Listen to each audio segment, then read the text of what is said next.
Hey sports fans, Coach Nick here, and welcome to B-Ball Breakdown. We have Coach Dave with me, Coach Nick, and we are here to talk a little bit about this Serge Ibaka trade, which was a little bit of a blockbuster for us, certainly at the big spike in news that we've hadn't had in a little while. So, Dave, I'll throw it to you first. What are your first impressions of Serge Ibaka wearing a Toronto Raptors uniform now?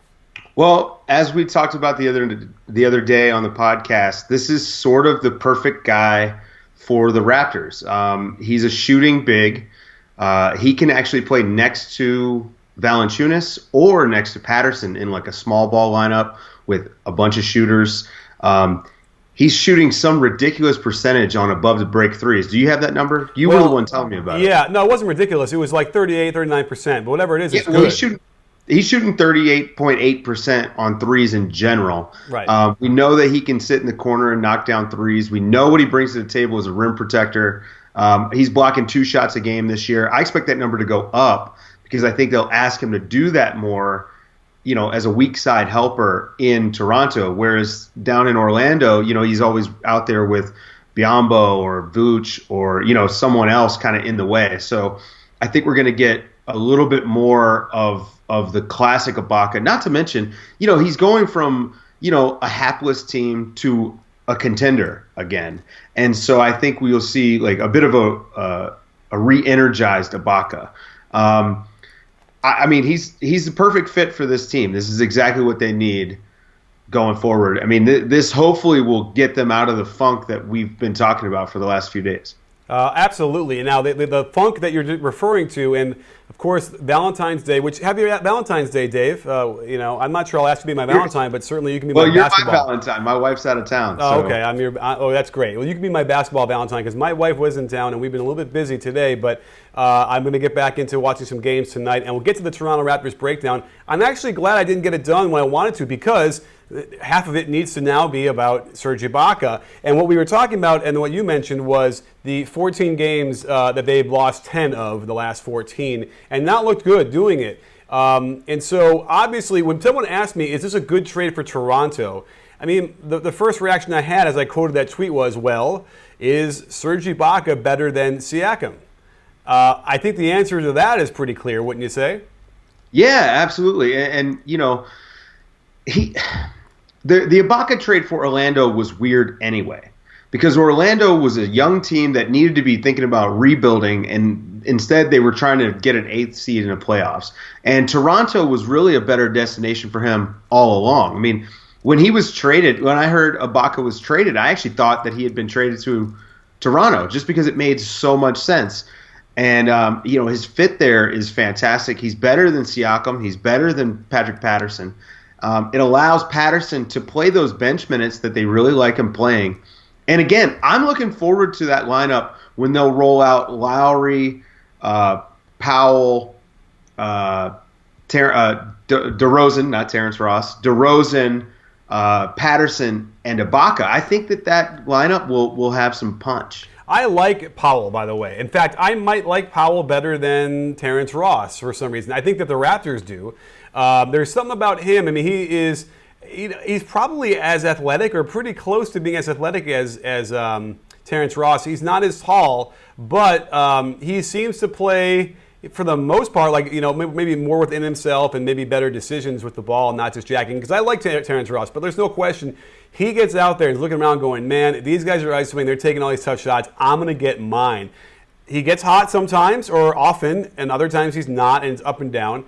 Now I see. So what I'm sensing is you want to see Ibaka play center more than power forward, or you want to at least get that going more than normal for him? Yeah, I would like to see him play about half his minutes at the 5. But I've been saying this for years about Ibaka because I was maybe a little bit ahead on the stretch 5 than some people, and I commit to it a little bit more. I mean, I want Porzingis at the 5 exclusively. Jokic, I've made my love for Jokic well known. And I think Ibaka, his ability to stretch the floor and to protect the rim, and not to mention he's stout. He can guard just about any 5. And you and I talk about this quite a bit with Porzingis.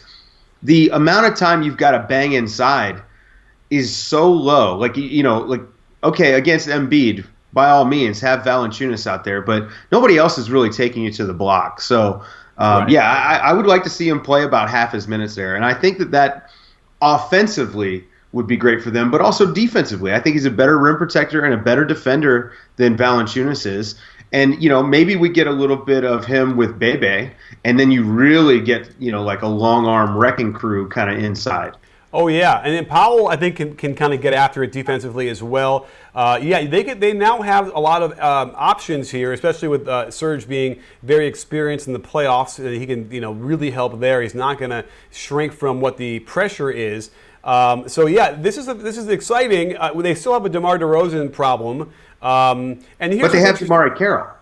They do. Well, and the funny thing is, okay, a couple things. So before I forget one of them, which is I want to talk about positions and how he plays the 5 or not, because it's a really interesting thing. Is how do you have to force the other team to defend you like the way you want him to be defended, right? So if you have Serge Ibaka in, then you're going to want to somehow force it where the center has to guard him. And so that's an interesting thing. So, Dave, what's your take on that, even with like Porzingis as well? How do you do that to make sure that he is – because I feel like that's the key here is who is guarding him is what kind of dictates that advantage you want on offense. How do you force that? Well, so what you want from the coaching staff is for them to seek out these mismatches. So, hypothetical, let's say they're playing the Wizards. Okay. So if you play Patterson – next to Ibaka. So those guys are the 4 and 5. Well, Gortat's going to have to guard one of those guys. Okay. And either one of those guys should be able to beat Gortat from the wing off the dribble. So it's going to be a lot of, pick your spots and stuff like that. I don't know if I expect that from Casey, but we'll see. I mean, he was doing pretty well for the first couple months of the season. And now things have kind of stagnated. So hopefully this kind of reinvigorates him as well. Yeah. So I think the key here to ensure that Ibaka is being guarded by the 5 on the other team is who's a power forward alongside him. And the smaller you go there, then the less likely the 5 is going to guard anybody else. Just out of, they have to do it that way.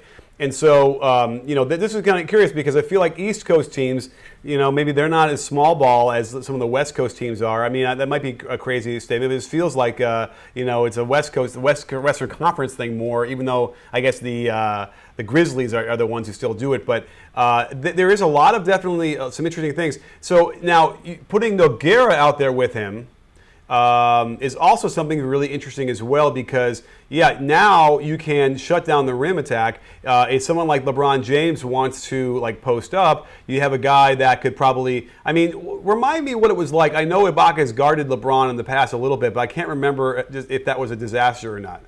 I don't know if it was a disaster, but it doesn't stand out to me as when guys do well against LeBron, it stands out. Kawhi, Robertson the other night really stood out to me. I don't remember Ibaka really doing very well. So, I don't know. I don't remember. Okay, because that's also part of the key is either they have DeMar Carroll guarding LeBron James, and then you can have Ibaka roaming to help out and do well in that way with his quickness and his ability on the weak side. And so that would really help them. And then, it would give them another look if every once in a while. If they felt like LeBron wasn't shooting well, if he was someone in his head or something, then they could put him on him and give him some space and not let him back down. Because, again, what I think is going to end up killing them is LeBron post-ups, which hurt them last year in the playoffs as well. Well, DeMar Carroll is to me, he's sort of the X factor for this team. First, we may see him play a little bit alongside Ibaka as a small ball 4 as well. But I think that DeMar Carroll and his health will be huge for the Raptors going forward. Now, as it stands, if we're looking at the recent past, the Raptors can't really hang with Cleveland. They gave them their best last year, took them to 6. But they were not really a threat to win that series. Right. Does Ibaka move the needle enough? I'm not sure. I mean, we won't know until we see it. And so, but DeMar Carroll, having him healthy, that's the difference. I mean, the reason that they traded for him was because he has guarded LeBron adequately. Yeah. Now, will he be able to hold up against him in the playoffs? I don't know, man. That one's tough. But to move to the Orlando side of this and what they got. First of all, they got a late first, which is not good. And they got Terrence Ross, who I actually like Terrence Ross. I think Ross is a good player, and he's a good shooter, and he should help them immensely. I actually had this dream since I saw this trade of Hezonja, Fournier, Terrence Ross, Aaron Gordon, and Bismack Biyombo as a starting lineup. I think that they could score, that could be a 115 offensive rating lineup right there. Wait, go over that again. Fournier, Ross? Hezonja. Yeah. Aaron Gordon, and Bismack Biyombo. Yeah. And by the way, the key there is Aaron Gordon playing the 4, right? The position that he probably is the most natural at and would do the best at, and then he hasn't really been able to do that with all these big guys they already had there. So I do give a lot of credit for Orlando Magic to somehow get something back. Who knows? That first could be someone that could be a senior in college who's going to come in right away and help them, and that kind of thing. But look at what they gave up. This trade was essentially, they really traded Oladipo, the number 11 pick last year, right? And Sabonis. Right. And so, and Ilyasova, who's proving he's still a useful NBA player, for Terrence Ross and a way worse first-round pick.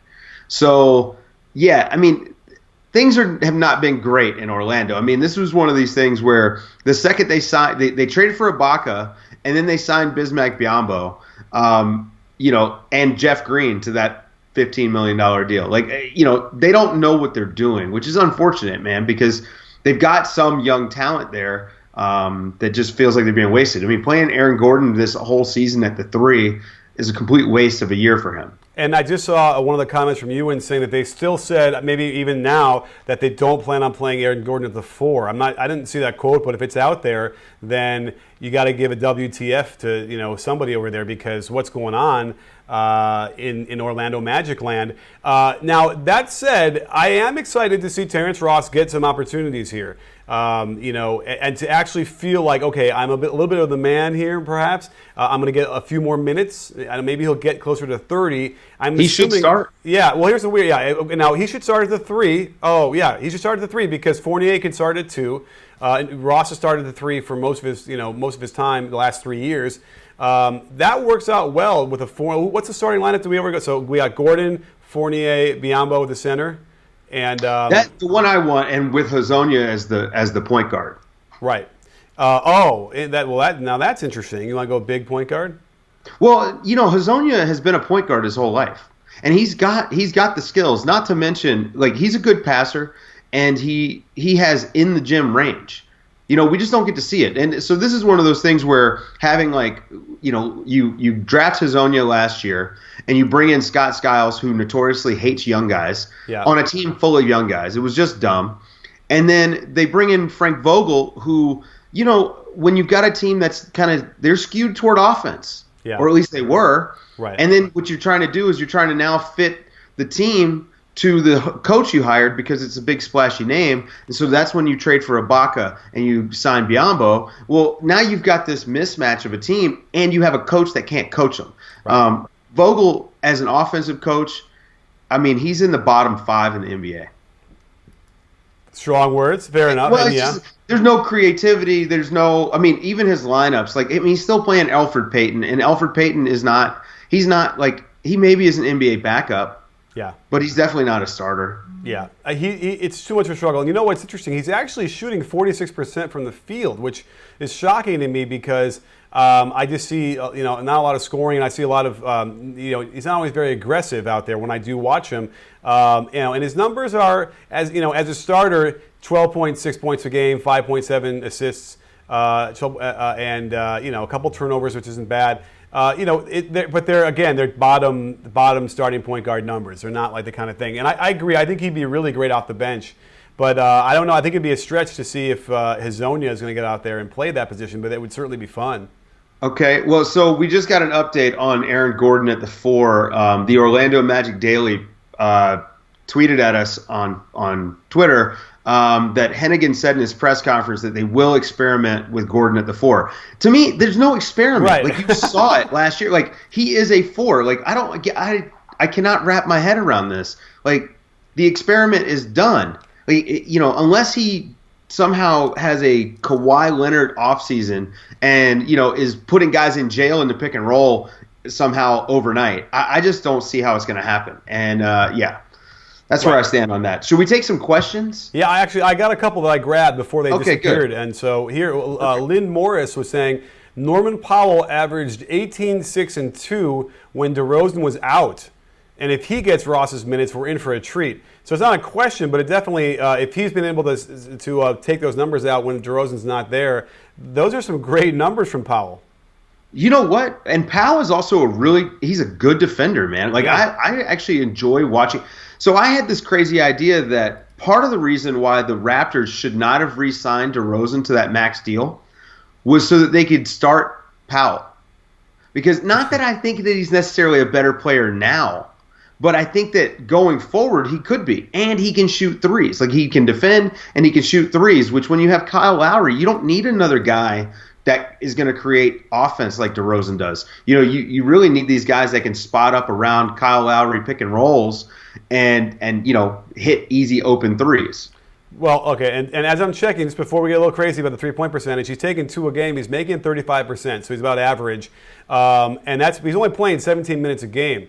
And I would suspect, in theory, that if you got that up to 25 minutes a game and he gets a little bit more run and more rhythm, then that 35% could get to 37, 38. And then you have, certainly that's, maybe on 3 a game, maybe 3.5. That is a lot better production, from behind the arc than you get from DeRozan.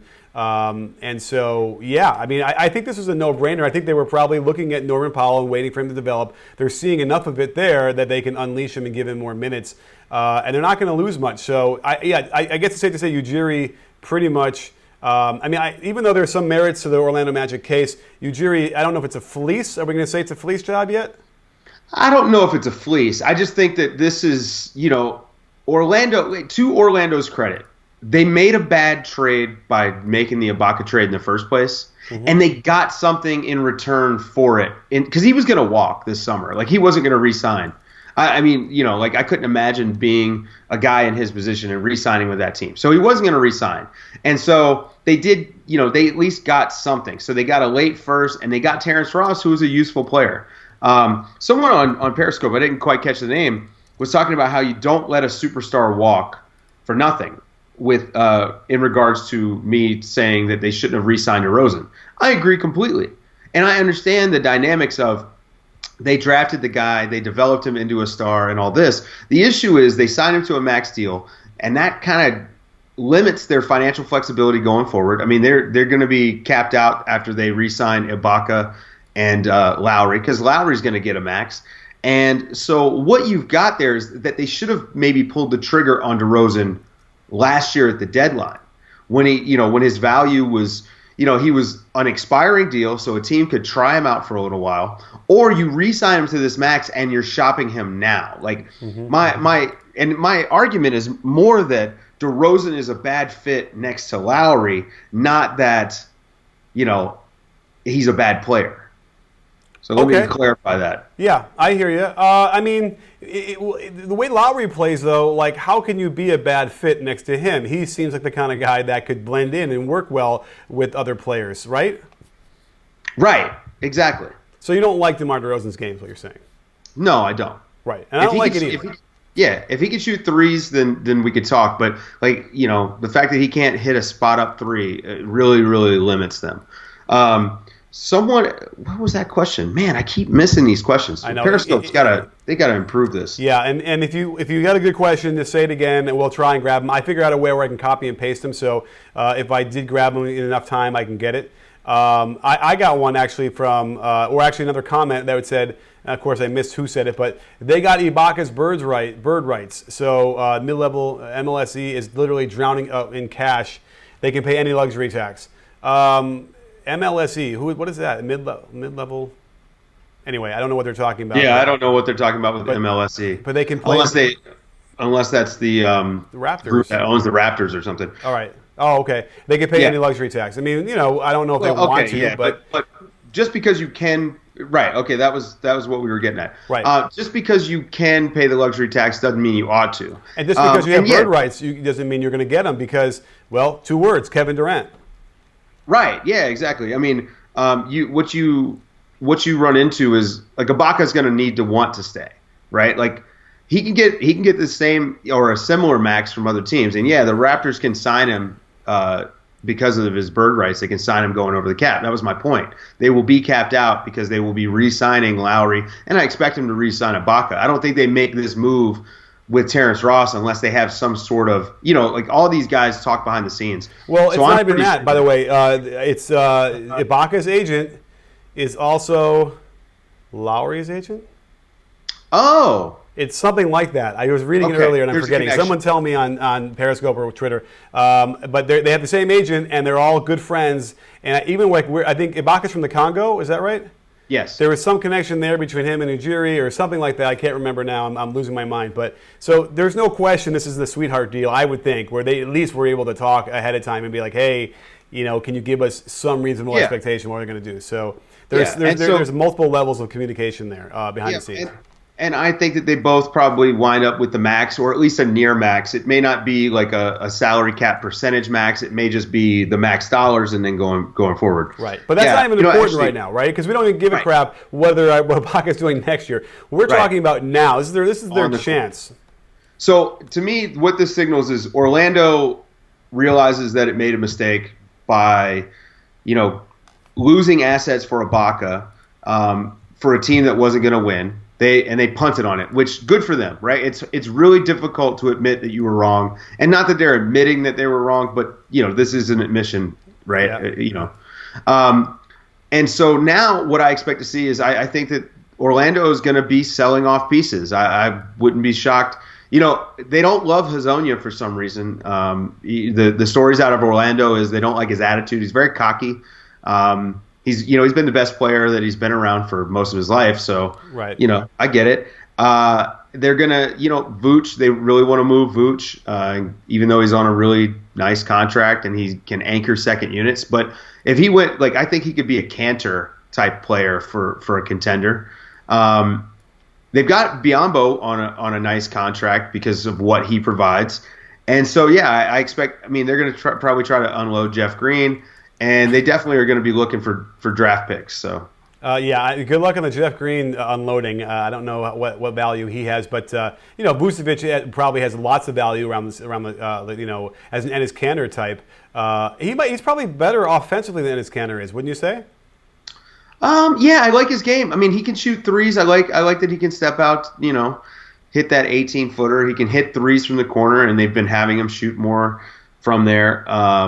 I like Vooch offensively. His defense is rough, but this is where the one thing about Ibaka that I thought was good was that they could both stretch the floor, and Ibaka could help make up for some of the defensive inefficiencies that you had with Vooch, but it didn't quite pan out that way. Right. Either way, the Magic are going to be in for a shakeup. I would be extremely surprised if this is the only move they make in this time before the trade deadline.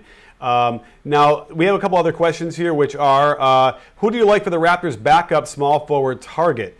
Because they're going to need someone, I guess, now to back up DeMarre Carroll. I know that Powell's going to be able to switch back and forth and be that guy. I don't like Powell playing the three much. He's too small, I think right? He's a little too small for it. I do agree that they should be looking at the expiring market.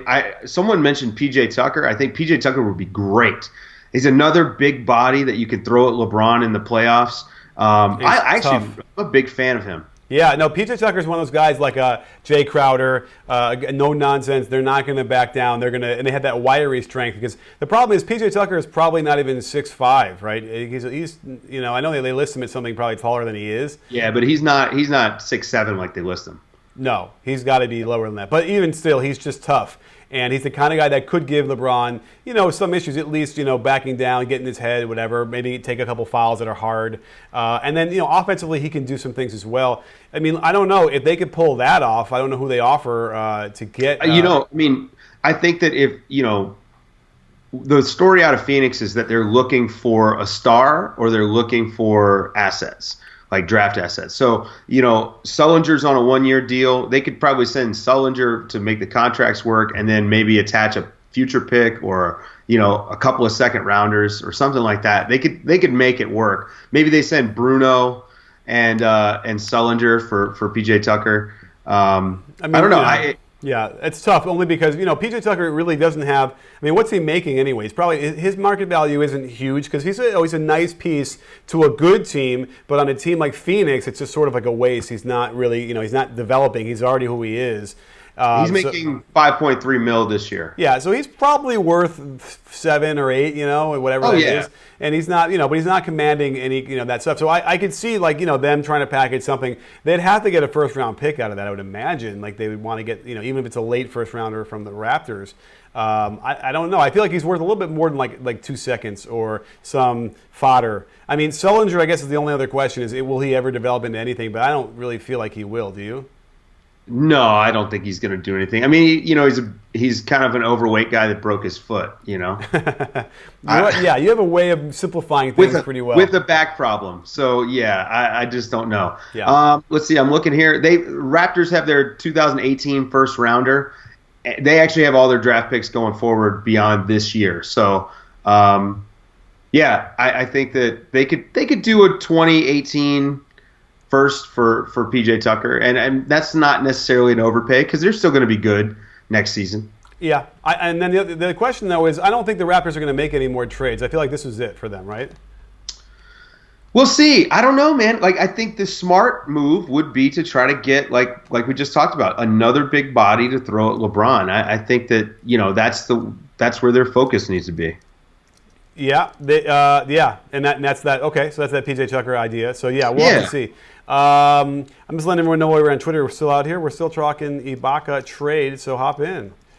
We're getting a ton of people here. Let's keep going. And by the way, let us know what you think in the comments, maybe on Periscope or on Twitter, of our live shows. We've been doing a lot of them. They're becoming fast and furious the last week or two. And give us some feedback. What do you like? What do you want to see? What more would you like to see? How much more can we interact with you guys to make it better? Let us know right now. Put it in there and let's see what comes up. And guys, don't forget, the trade deadline is coming up. We're 9 days away from the trade deadline. And Coach Nick and I are going to do a live show for the trade deadline. We're going to be doing it right here on Periscope and YouTube and Facebook. And so that way we're going to be breaking news, Woj style. We're going to have the iPads going and the, hopefully getting text messages from teams to let us know what's happening. Yeah, right. We'll see. We're not going to be as connected as Woj, but we'll be able to react to them. Maybe we'll even have some fancy graphics and some things that show you guys on the screen if we prepare for it. So that'll be exciting as well. And one other thing is that we want to add in the ability for people to call in and actually, ask us questions live on the air, as someone mentioned in the comments. So we're hoping to add that soon as well. Yeah. Dave 632, by the way, Dab 632, I fully agree with what you said on the comment. I don't have to make it public, but I saw what you said and I'm in. Oh, I missed that. Okay. You have to tell me off air. We're on the same time frame. Yeah. What were you going to say, Dave? Oh, so someone asked why the Magic aren't playing Vogel's defense. And so this is the tricky part because, if you look in Minnesota, right, that Tom Thibodeau coach team isn't necessarily playing his defense, or at least the quality of his defense. And this is where a good coach adapts to his personnel, right? I think Tom Thibodeau is working out the kinks. Vogel is not, and that's an issue. And part of that is because their offense is so bad, and a lot of good defense comes out of good offense. But if you're turning the ball over, if you're missing threes, and threes typically have longer rebounds, that leads to transition baskets and things like that. So it can make the defense look worse than it is. The half-court defense, I haven't looked at the numbers, but I imagine that half-court defense is probably okay. Yeah, I agree, absolutely. Any other questions you grab out of there from here? Let's see. Someone repeating what I just said? I don't know. Anybody got any more questions? Go ahead. Let's head over to Facebook. And by the way, we're also live on Facebook and YouTube, and I would really suggest you go over there and follow or subscribe to our YouTube B-Ball Breakdown Live channel because, some people don't have Periscope app, or some people don't have the ability to use it for some reason when they're on work, but they can use YouTube. I've heard that a little bit. So this would be a great way if you want to do that, and you can ask some questions. No one's asking anything over on YouTube, but feel free to jump in anywhere, and we'll try and cover everybody. Yeah. And you know what? I'm down to stay on here, as long as we've got people watching and asking questions. So someone asked who the MVP is. I think Coach Nick and I are both on the Harden in the Harden camp. Wait, I thought you were going to say that me and you are the MVPs. Well, I mean, yeah. Defensive Player of the Year so far. Now that's a good question. Now that is tricky, right? It's got to be Gobert or Draymond, I would think. Yeah. I mean, Draymond is just making plays all over the place. Gobert does it in a different way. I don't know. Gobert is just so like he's like one of those weird. You'd see these in an animation film. Like stop motion. That's what he looks like to me. But there's no denying his effect. So it's between those two. You can flip a coin, right? Yeah, I mean, look. Here's the thing, man. Like they are playing some of the best defense I've ever seen. Those two guys in particular. And I don't think that either of them could be upset if they lose, except maybe Draymond feels like he got passed over a little bit last year, Yeah. So that might be a thing. I bet if I had to put money on it, I'd say Draymond gets it. Higher profile, better team, and he got passed over last year. So that'd be my prediction for Defensive Player of the Year. Without question, it's a pretty big narrative that would probably have some weight. It might not be right, but it's we've seen it in Coach of the Year as well, and I wouldn't be surprised if that happens here as well. Interesting question I just grabbed from 20 till did. Anyone else get sad AF when Parker got hurt? Yeah, it's really sad. I thought the Milwaukee Bucks had just gotten Chris Middleton back. And we're going to finally see what they have, and maybe if they could make a run here, and then bam, he just a random play, and there he is. Sad. Yeah, it was a real bummer, especially to tear the ACL in the same knee. It's really tough. He looks so good. He was shooting so well. He obviously worked. I mean, all these guys work really hard, but especially when they're coming back from an injury like that, and you just hope that he can come back and have a career, much less come back and be good, So he had a surgery today, and it was successful, which, is always good to hear. So hopefully in the next couple of days he'll start rehab, and we start getting updates, within a month or so. Like that's the big thing is how quickly is he able to start rehabbing after the second surgery? And, will we actually see, like, will he be able to keep the weight off like he has? Because he really slimmed down and got into really good shape. And the mental part of rehabilitation a second time is going to be the big hurdle that he's going to have to overcome. Right. And that said, having gone through it and gotten back and been better than ever, that might help him get rid of the uncertainty that you probably had the first time you did it, and and then whether or not you can test it and push it. So that actually could help in some very weird, morose way. We have another question. Gigolo Puff 17 asked, what do the Spurs need to do to make it to the finals? And it feels like they're missing something. And it does feel that way. What are you thinking about for the Spurs? I think that when Pau Gasol comes back, they need to bring him off the bench. Yeah. And I think that they need to stop playing Tony Parker. And I hate to say that, but he played 31 minutes the other night and scored no points. And he's not playing any defense.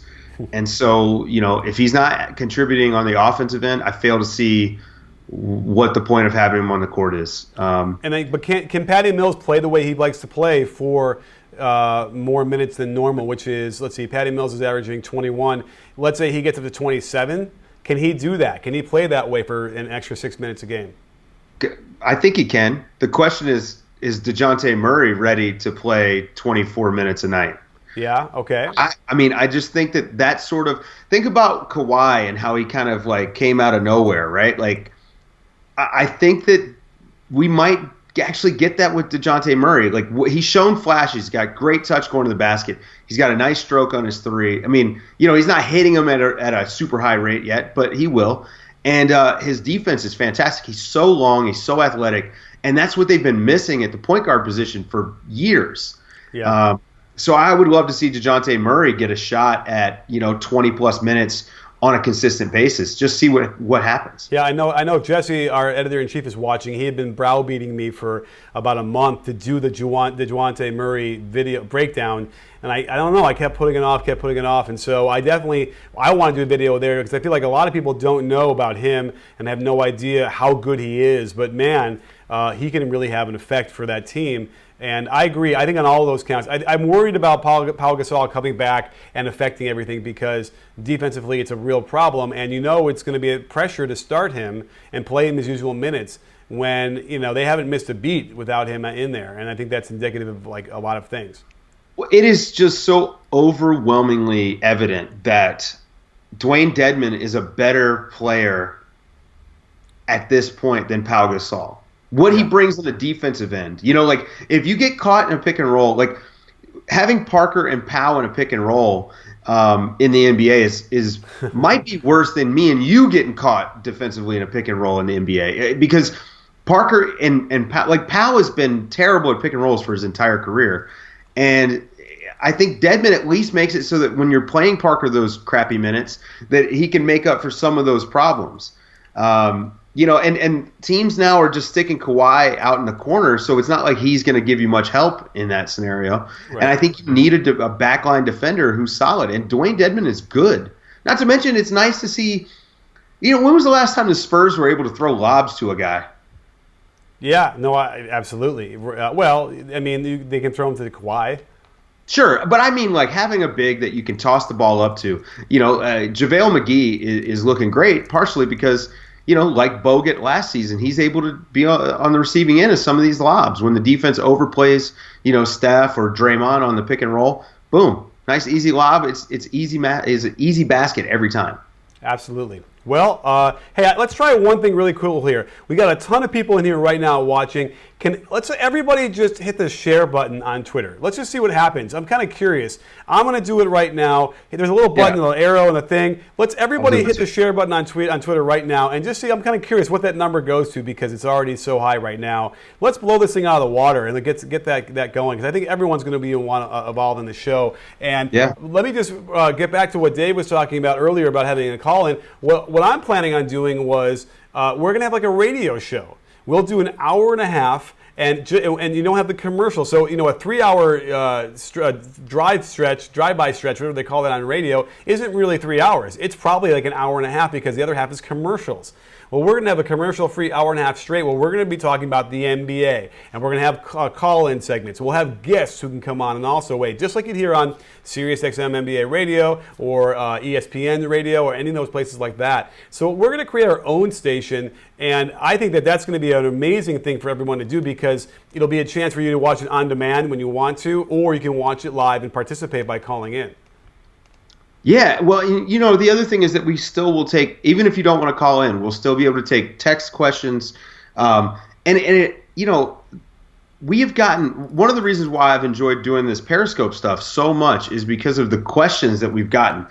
The other day when we did our podcast, which if you haven't listened, go download it and subscribe.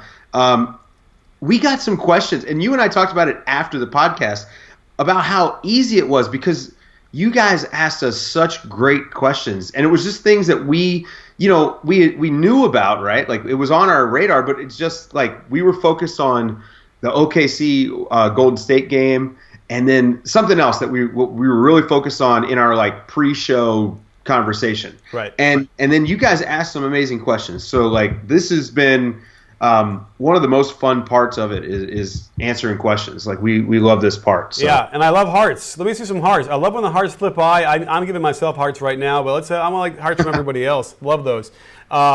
So anyway, well, I guess we could wrap up here a little bit here and kind of give an overview of what we've been going over the last half an hour or so, which is Ujiri pretty much didn't fleece the Magic, but is going to come out ahead on this trade.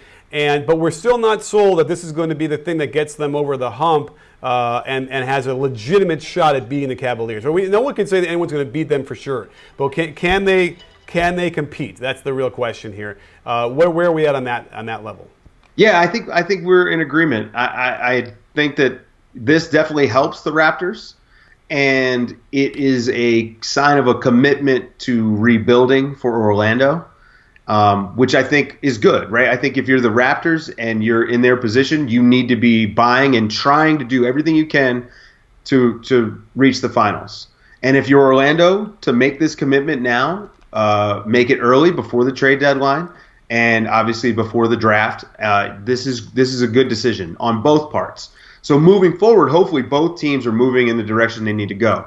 I still think the Raptors may have another move that they need to make, and certainly I think that Orlando will be looking to unload some of their guys and get some more assets. As far as how this plays out in the East, I don't know. I mean, I still in my power rankings. I mean, the Cavs until you got to beat the king, right? Like, so the Cavs are still number one, but I think if you put a gun to my head, I'm saying right behind them are the Wizards, and then the Celtics, and then the Raptors. And so does this shake up that 2 through 4? Maybe a little bit. I mean, we'll see. We won't see tonight, of course, because he's not playing. So. Well, we'll see soon enough, and I do think it will shake it up. Here's the question we haven't talked about yet, which is what's going to happen with the Kevin Love injury, and who's going to replace him on the All-Star team, and then what does that mean for the rest of the Cavaliers season? Because if Kevin Love is out and has to deal with surgery or whatever on his knee, then that's gonna force them to make a trade. Yeah, I mean, it looks like he's out until the playoffs, and J.R. Smith is out until the middle of next month. Shumpert is still a little gimpy with the ankle. They need to make a trade. They need to sign a guy or something. And so they've got Derek Williams, who's going to take some minutes. And they traded Birdman, so they open up a roster spot. Buyouts haven't started yet, so we don't know what's happening there. And their war chest is a little bit depleted as far as assets that they can trade. So that's going to be an interesting story to watch. I mean, I don't think a Melo to the Cavs trade is going to happen. It just seems like there's no smoke there. But, it's definitely going to be an interesting situation. And here's something very provocative. They might not hold on to the number 1 seed.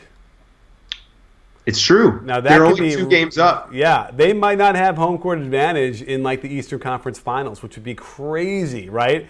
It may not matter at all, but that would add a lot of intrigue to some things here. Last time LeBron, carried a team into Boston on the road, in Game 7, it did not go well.